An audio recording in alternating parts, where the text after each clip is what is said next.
Open the can and separate the sardines from its sauce.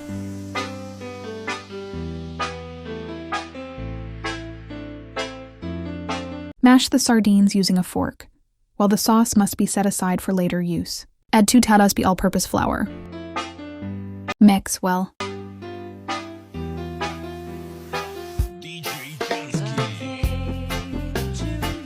Add 1 egg.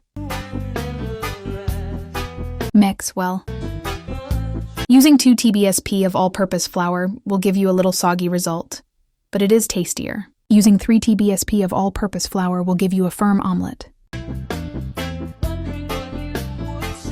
Season all you want, if you want to add more flavor. In a pan, add about 2 or 3 TBSP of the mixture, and cook each side until browned.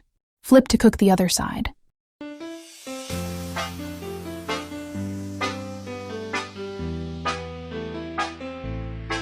Be sure to watch the heat when cooking. The sardines can be easily overcooked.